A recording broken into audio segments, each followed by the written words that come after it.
Okay, guys, making sure that this is, yeah, we're going. Good stuff. So I hope you like my screen background here. I'll explain that in a minute. We're dealing with Kierkegaardian ethics here. This recording is being done on Thursday the 22nd, but this is technically for our scheduled class session, which was originally for Friday the 23rd. So I'll be posting it to. I'll posting the link to the Populi page later today, but many of you, I'm sure, will probably see this and be watching it on Friday, which is fine. So just a couple of quick things. First and foremost, I hope you're doing well. I hope you're, you're healthy and staying away from all the COVID zombies that are marauding around and getting us right now. So please try to stay healthy and do what you can, take the precautions you can to keep the, keep the spread in check and all that stuff. So my hope is that we'll be back together on Monday in our rotation schedule that we've been doing most of the semester, and that we can just carry forward from there. But there's no guarantee of that, so we'll just kind of wait and see. I suspect we'll probably get word by Saturday, afternoon or evening or something, maybe Sunday, but most likely I think Saturday regarding what the plan is for next week. So hopefully we'll be back together. And if we are, just a reminder that the class session would be Group B. So whenever we're coming back in there, just make sure that Group B is in the classroom and Group A would be in the Zoom room. So whether that's Monday or Wednesday or what have you. Okay, real quickly as you're watching this, I want you to be aware that I posted a number of links in our course Populi page. When you go to lessons, right, click on the lessons tab and you'll see that there are these different links. And this one is, of course, a Kierkegaardian ethics in pop culture. And there are a number of links once you click on that. So just something to be aware of. The first link that I have at the top of the page is actually not something that I'm going to do today. I just put it there so that you guys have access to it right now. It's actually a debate between William Lane Craig, who's a Christian philosopher, and a gentleman who's at Columbia University, who's coming at it from the secular atheistic perspective. But I want you to watch you're free to watch the whole debate, but it's an hour and a half long. There's really just one segment I want you to hone in on, and it starts at about the 20-minute mark and it lasts until the 40-minute mark. So it's about a 20-minute segment in which Professor William Lane Craig walks you through whether or not we need God to live as moral beings. And it's a fascinating way to talk about that topic. It actually relates very well to this segment of existentialism. So obviously when we talk about Kierkegaard, we are wading into the realm of existentialism.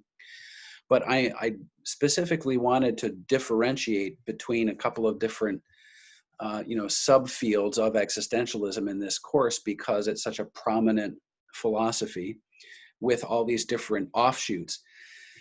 And Kierkegaard, of course, is very different than the postmodern secular existentialists with his connection to his Christianity. So I wanted to offer this differentiation. And I love that Professor Craig brings in this notion of the necessity of God when it comes to human morality. And he makes some really, he's very careful in how he articulates this, but I want you to watch it.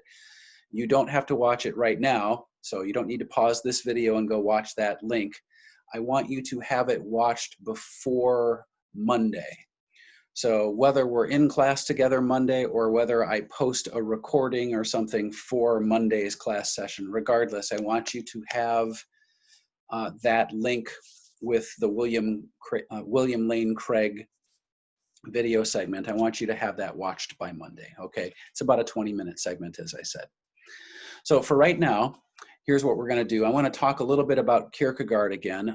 In my background on the screen, I have this, and there's a link to this comic, by the way, in the Populi page that you're able to access. You don't need to do that right this moment, but when you get in there, you'll see with the Kierkegaardian ethics and pop culture, there's a link to this comic site. It's called Existential Comics, and there's a great one about Kierkegaard. Making the connection to Batman. so it's humorous, it's clever, but it's also totally on point philosophically. And I thought it was very well done. So I provided that link for you. I just want to remind you of a few things regarding Kierkegaard before we move into the links and talking about, Casablanca. I'll talk just briefly about Inception, and then we're going to spend, whatever time we have here. Primarily today, we're going to spend it talking about the relationship between Kierkegaardian ethics and the world of the Batman. So that's where we're going to spend some time. So just a couple of reminders for you, going back to Kierkegaard and his infamous leap of faith. Remember, we talked about this a little bit. And I specifically honed in on the fact that most scholars totally misinterpret what Kierkegaard was saying regarding that infamous leap. So this is a repeat of something I went through. This moment of it, anyway, is a repeat of something I went through with you guys a few weeks back. But so remember, Kierkegaard was suggesting that people should make independent decisions when faced with life's radical choices. So the problem comes from the fact that oftentimes secularists take that suggestion and believe that he was actually advocating for a total replacement of theological arguments in favor of this leap of faith that he was actually writing about. By which, if that were the case, then the suggestion somehow is that in doing that, the individual then renounces the pursuit of reason and essentially deliberately embraces the illogical. They embrace the absurd. And further from that, they take that Kierkegaard was advocating the idea that we are somehow moral free agents, totally responsible for our own character, totally responsible for our own destiny, that we determine what's right based upon our own individual circumstances, which many secular existentialists do indeed buy into, and that has become part of the radical subjectivity component with postmodern philosophy. But the reality is that's not exactly what Kierkegaard was saying. In fact, it's quite far from what Kierkegaard was actually advocating. What did he believe? So let's dig into the leap of faith. Kierkegaard, this is something new. I didn't really frame this in the same way before, so I'm just gonna, I decided to go back in and reframe this a little bit for you. Kierkegaard believed that the leap of faith was necessary because essentially reason cannot be successful in finding the true meaning of life in the universe. At the very least, Kierkegaard said that reason alone cannot be successful in finding the true meaning of life. So there's this notion, and I think it's a very important one that Kierkegaard's digging into here, whereby rationality only goes so far, right? That's really at the crux of this. You can't prove or disprove God and meaning in life because such things are at some level at least partially contradictory to the rational mind, and they may be, in many ways inexplicable. So they are in certain respects, as Kierkegaard famously argued, they are in certain respects beyond proof and can be understood only by a commitment to faith. So, however, whereas the secular existentialists, guys like Nietzsche, of course, Heidegger, Sartre, Camus, whereas the secular existentialist claims there is no underlying meaning to life, of course, we know the opposite is true with Kierkegaard. Kierkegaard, as a Christian, obviously knew and thought that there was meaning to life, though he questioned our ability at some level to find that meaning through, purely rational mindsets or rational pursuits, empiricism, testing, all that. So, of course, it comes back to those three stages that we have discussed. So a reminder for you here that Kierkegaard believed that humanity has three stages of existence: the aesthetic stage, the ethical stage, and the life of faith or the religious stage. So those are the three: the aesthetic, the ethical, and the religious. Sometimes that last one is just simply referenced as the life of faith. So the aesthetic stage, sorry, I need my coffee. So got my Snoopy and the World War I Flying Ace mug once again. Good stuff. By the way, I just love this gorgeous fall weather today. It's like 55 degrees or 58 degrees or something like that. Gorgeous and sunny. I had to put on one of my my sweaters here today because it's like 32 degrees when I woke up this morning. So it's good stuff. Okay, the aesthetic stage, that first stage. Well, of course, for Kierkegaard, that first stage consists of a person in bondage to his or her passions, essentially. He or she is essentially egocentric, living for the gratification of their momentary pleasures, whatever those may be. He or she seeks the fulfillment of their senses as a means of significance.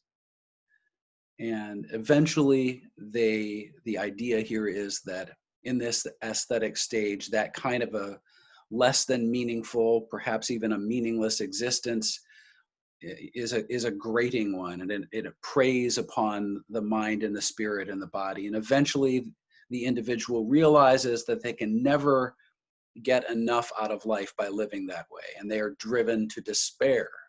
They're driven to what Kierkegaard sometimes referenced as angst.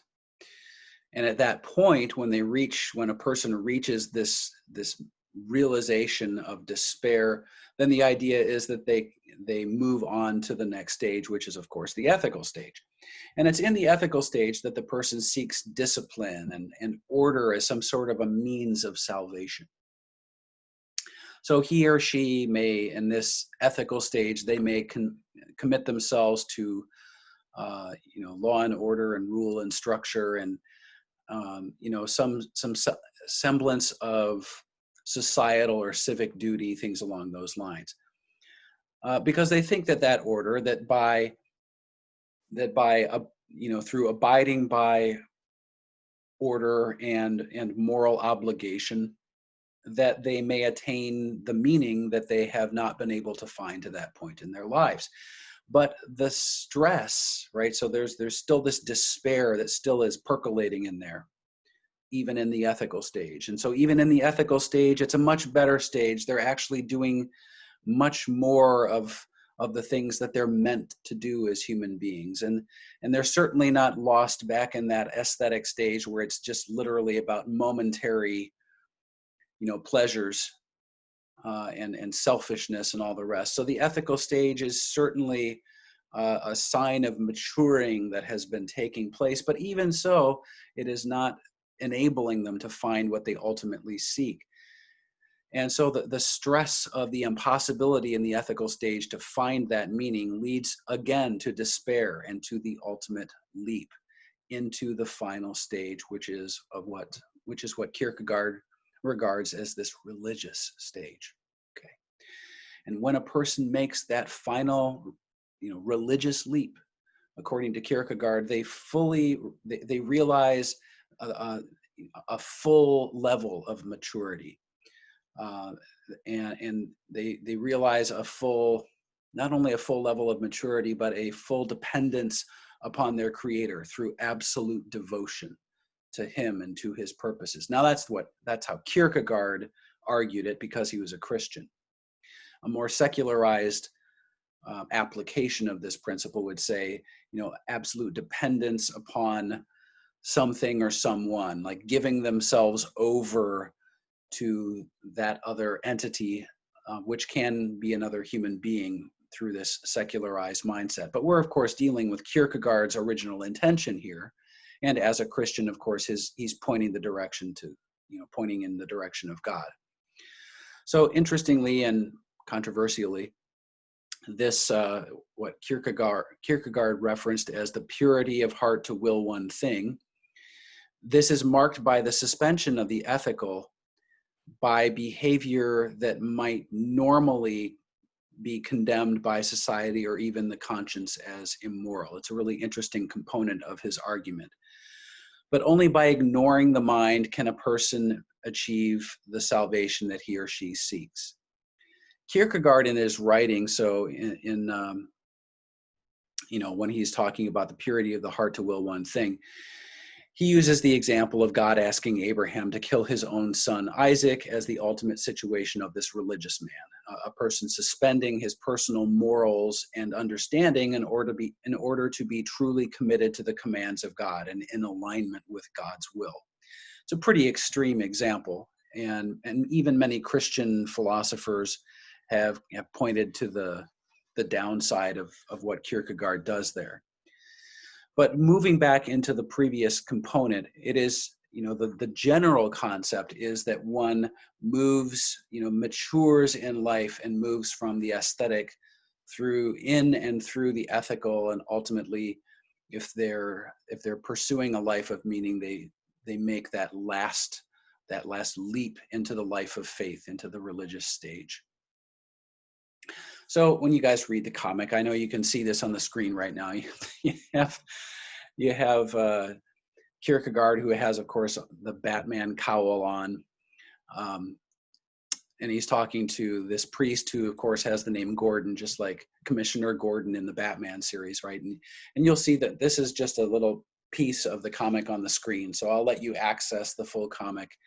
I'll even pause for a second while you do that. So why don't you go take a look at that comic, pause this thing, click, and go look at the comic for a moment. All right, so now that you're back, you clicked on the resume. So obviously when you read through that comic, it is a very clever association, bringing in, Kierkegaard as the knight of faith, right? This is one of the common references with Kierkegaard.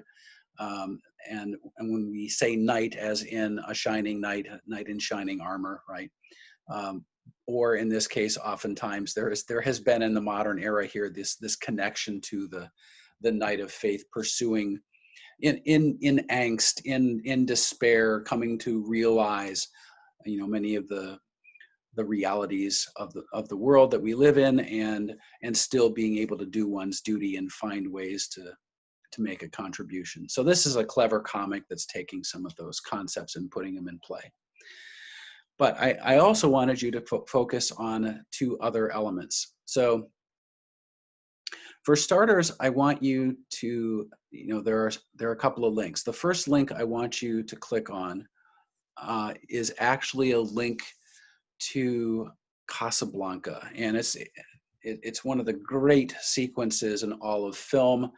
I'm almost aghast that I'm having you guys watch just a final moment in what I regard as one of the very best films, one of the greatest films in the English language. In fact, if I'm really pressed, and sometimes students do this to me in my film classes that I teach, they try to press me on the film I find as my most enjoyable, the film I regard as my favorite, or things along those lines. I usually try to shy away from admitting a favorite, but if I'm really pressed, I have to say that Casablanca still stands out to me as probably my favorite film. It's one of those films, I don't care how many dozens and dozens of times I've watched that movie. It's just such a wonderful film. Anyway, I want you to go and click on that link and watch the sequence of that film, and I will explain, once you're back, I will explain what's going on with that particular sequence. Okay, so go ahead and pause this and watch the Casablanca link.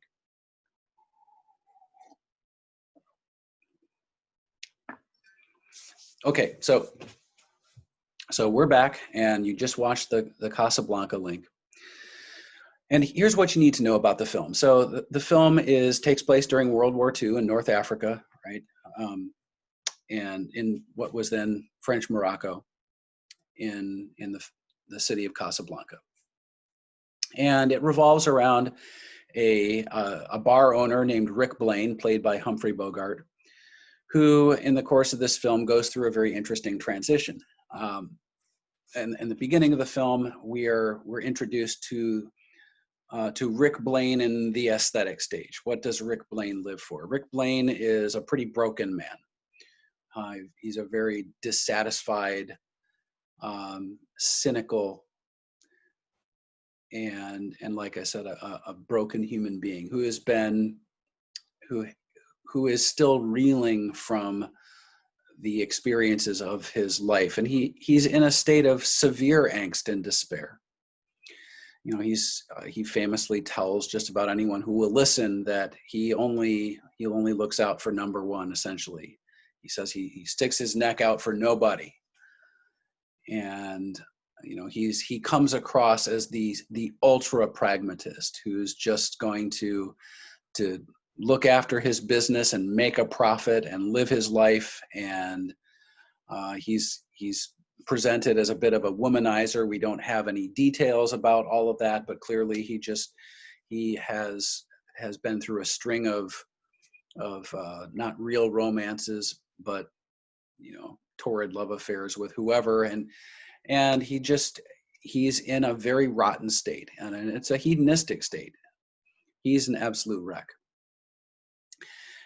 Then we get a really interesting shift where his, a love of his life named Ilse Lund, played by the great Ingrid Bergman, waltzes back into his life. In fact, not just into his life, walks right back into his bar. There's a great sequence earlier in the film where Humphrey Bogart's character, Rick Blaine, is sitting, you know, after the bar has closed, he's sitting with his piano player, Sam, and he's just saying, I can't believe of all the gin joints in all the towns and in all the world, she walks into mine, right? He says, and he's just offering this very sour, disposition at that moment.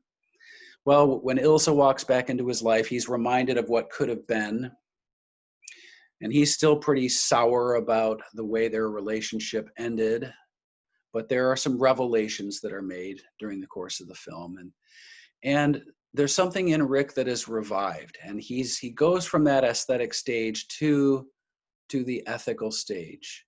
And it's not going to be the culminating point, of course, but there's something in Rick's humanity that is reawakened, and he begins to see his life and the lives of the other people that he interacts with in a different light, and he begins to find some purpose in what he's doing again.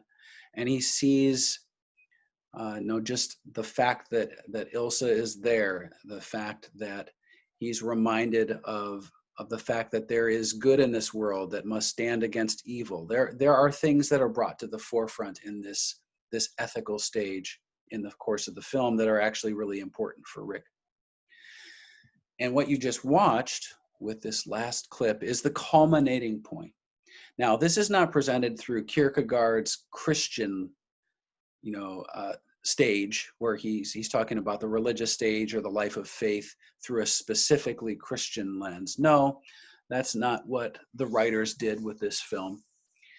But I do think it's really interesting that, there are some interesting Judeo-Christian concepts nonetheless.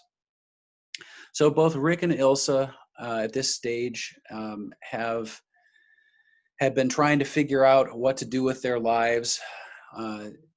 Ilse, at this moment at the airport, she wants to be with Rick, but they both know that really is probably not going to be possible. And Rick has reached this, as he goes through the stages, he has reached this last stage. He makes that leap of faith, and he takes on a very different orientation, and that is a life that is lived in devotion to something more pure and something more important. And his devotion is certainly to the integrity of his relationship with Ilse. His devotion is to something greater than himself, to the necessity of standing against evil in the world, and to be, kind of a cog in that whole process. And, that last sequence that you just watched, there is this dramatic realization. He may say lines like, the lives of three little people don't amount to, a hill of beans in this crazy world. He may say that line, but the reality is very opposite. Clearly, their lives actually amount to much more than a hill of beans in the world. And he becomes a man, as he makes these statements, he becomes a man who is recommitted. He is a man who understands that his life must have significance, and that significance comes oftentimes in service to other people and to principles beyond the self. And it's just this critical culminating point in the movie. Very, very Kierkegaardian. Oftentimes students come back and question, was that intentional? Yes, it was intentional. Both the director, Michael Curtiz, and the screenwriters were aware of this essentially this morality play that's at the backdrop of Casablanca, and they were drawing in these principles. One of the screenwriters was a philosopher, a philosophy major earlier in his life, and he wrote about how they were trying to integrate some of these principles. Of course, they're not going to call them Kierkegaardian, but they indeed are. Okay, so I want you to go and watch another clip, and you can skip to the tail end of the clip, actually. So you can start at about 1.5 minutes or even 1 minute and 45 seconds in. It's the clip with Inception. And, it's the point where Sato, played by Ken Watanabe, offers the protagonist in the film, Dom Cobb, played by Leonardo DiCaprio, he offers him a plan that will allow Cobb to ultimately re-enter the United States, which he is banned from. And I want you to watch that last component of the clip. So go ahead and do that.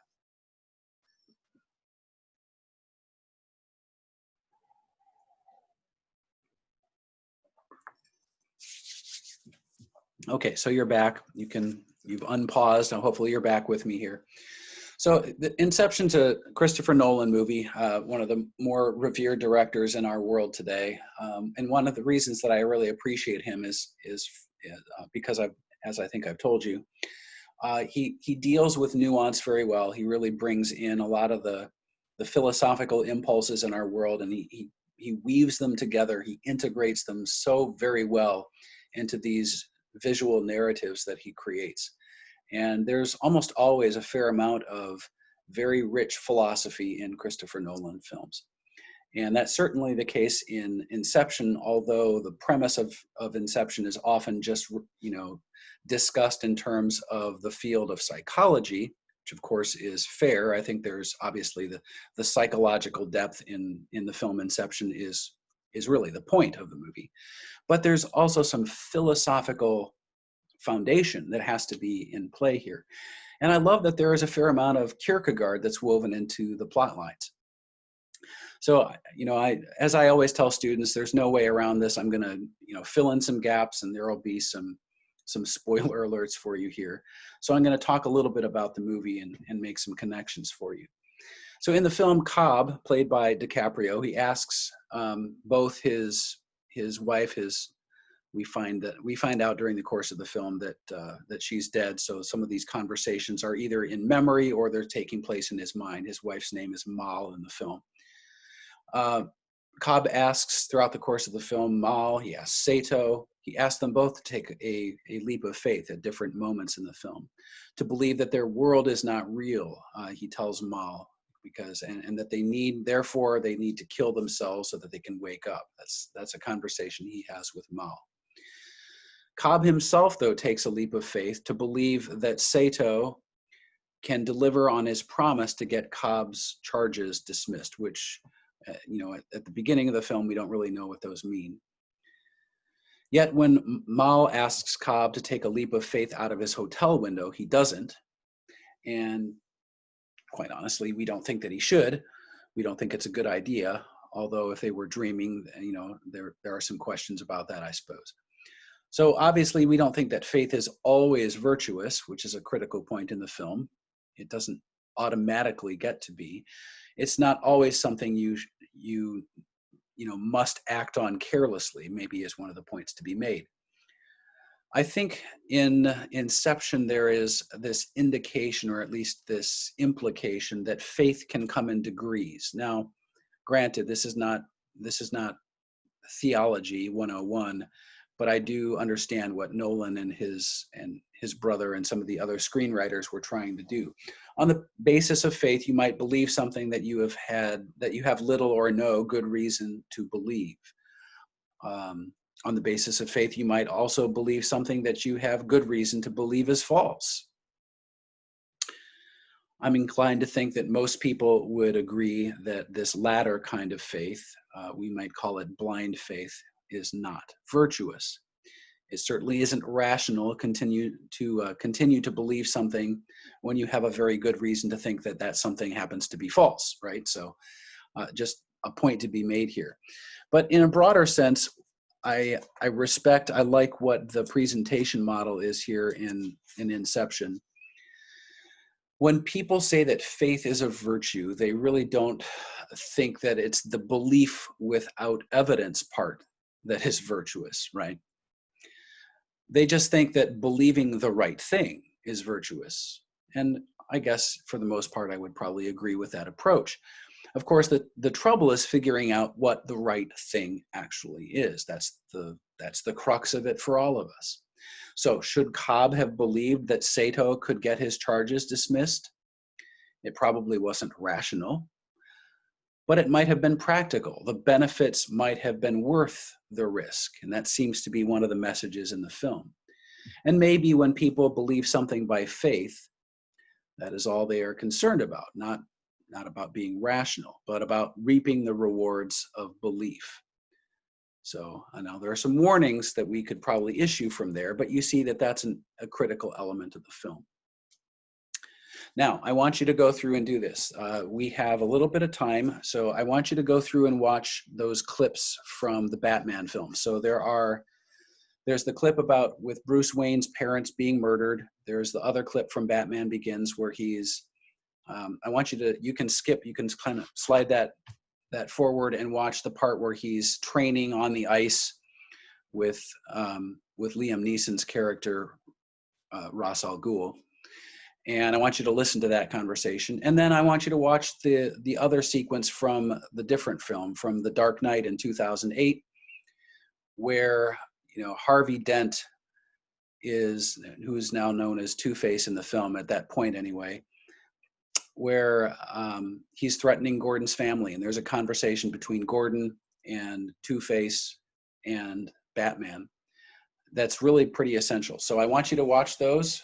You can pause this, click on the link in Populi and the links in Populi and watch those, and then come back here and I want to talk to you about them.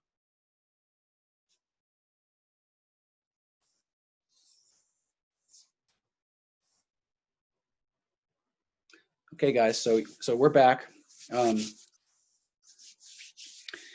Here's what I want to start with. So the first one you watched is just a set piece, really. It's a set up piece for us. It doesn't directly relate to this element of our conversation, but it helps to have the context.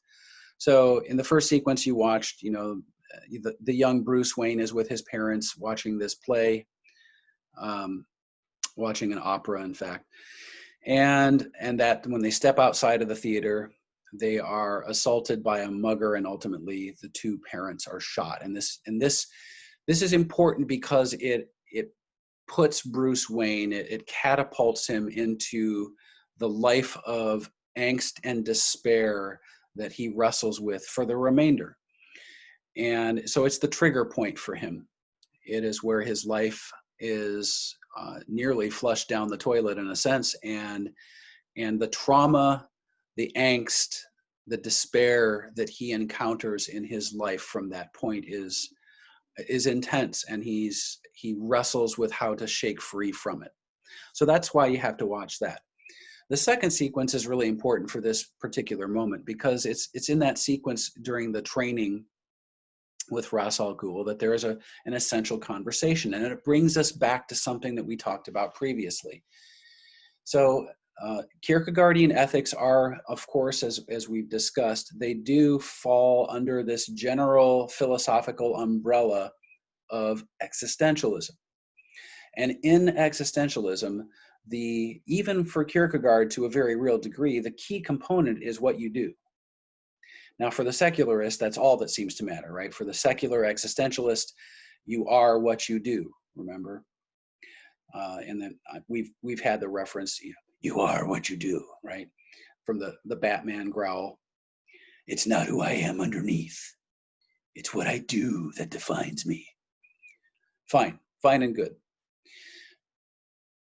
You see a reference to that in that training sequence, right? So Ras Al Ghul, he grills the young Bruce Wayne, who has not yet chosen to become Batman. He grills the 20-something Bruce Wayne. That's at least what we're supposed to think in that sequence. He grills him on this, and he says, "Look, why? What your father's death was not your fault. It was your father's fault. He failed to act," is essentially what Ras Al Ghul tells him. Failed to act to preserve his own life, to preserve his wife and his son, and he's trying to force Bruce Wayne to contend with those who are living a truly ethical and meaningful life, are those who are willing to step in at those critical moments and take action. That you cannot be standing on the sidelines. You cannot be wavering back and forth. You have to know. You have to be secure in your beliefs, and you have to be willing to jump into the fray and take action. It's a critical moment because it really fits into this larger theme of you have to be a doer. If you're an existentialist, you must do. Okay, so let me set the stage here for the last clip that you watched. The Dark Knight speaks to terrorism and fear. So the second film in the trilogy is critical here on this issue. It speaks to terrorism, to fear generally, as Bruce Wayne, played by Christian Bale, of course, faces off against Kierkegaardian dread, faces off against Kierkegaardian loss and isolation. I think it's really interesting. Not only do we see some, maybe larger, broad Judeo-Christian connections, I think there are some very biblical connections to the Christopher Nolan trilogy and the ways in which Batman is framed in the films. I think Bruce Wayne can very much be perceived as some sort of a stand-in for Job in some respects, as a wealthy man that is forced to watch all that he knows and loves, crumble around him. Ultimately, both Bruce and the Old Testament Job, right, they receive everything they had back twofold, both materially and spiritually. Although I'm going to guess that Job's torments were a bit more frightening and serious than Bane and the Joker. Nonetheless, not only is Batman a stand-in for Job and a Kierkegaardian knight of faith, as I just referenced a few minutes ago, his faith is in the goodwill of the people of Gotham City, however, a little bit different. But the film also features a Kierkegaardian repetition. So The Dark Knight from 2008, when Two-Face forces Commissioner Gordon to reassure his child in that clip that you guys just watched. Batman witnesses a repetition from his own father's death. This time, as Batman, as a grown man, this time Bruce Wayne or Batman is actually able to step in and save Gordon's son. The sort of act that Kierkegaard believes brings hope to the world through some measure, at least a partial measure of restoration. And that's a critical element. I think it's one of the more insightful and meaningful elements from the film. So when we talk about Kierkegaardian ethics, there are a number of different things that come into play. That we have the stages that we've been working through, and then the application and the doing. So one of the crucial things for both Kierkegaardian ethics and with existentialism more broadly is the the conceptual frameworks, the stages themselves, but also taking the conceptual frameworks and finding applications, going to that point of doing. So here's what we're going to do when we come back together. Again, on Monday, I'm hoping that we'll be back in rotation and we'll be able to be in the classroom together. If not, I will most likely do a recording and we'll do something similar to what we're doing right now. We're still gonna be with Kierkegaardian ethics. I'll probably spend some time talking about a couple of different films. I'll probably talk a little bit about Groundhog Day. I think the Kierkegaardian stages of life are just profoundly applicable and visible in that film. I'll probably talk, if I have some time, I'll probably also talk a little bit about a film called City Slickers, because I think Kierkegaardian ethics are just prominently displayed in that film. And I might even talk a little bit about the Kierkegaardian leap of faith that exists in Martin Scorsese's film about Jesuit priests in 17th century Japan. The film is called Silence. And there are some really powerful things to be said about that. Before Monday, though, remember, I need you guys to watch through that 20-minute segment on William Lane Craig regarding God and morality, okay? Thanks, guys and gals. I hope you have a good rest of your day. I will be contacting you, sending you guys emails once I know about classes next week. Make sure that you stay up to date on your reading. Specifically, you've got the Camus book coming up. It's coming up real fast. So The Plague is gonna be something we're talking about within the next week or so. So just make sure that you're making your way through The Plague, and most of you have to do the response questions for that piece. Also, as always, make sure, when you're doing your movie choices, you've got to do 4 of them. So just make sure you're choosing wisely and you're getting the movies that you really want to review. And then, of course, we'll continue to have some really good submissions for film and philosophy with our students who are in these different video sets. So I'll be posting those as well. I think that's it, guys. So have a good rest of your day, and we will hopefully reconnect in person next week. Regardless, I'll just make sure that we are continually on the same page, okay? Take care.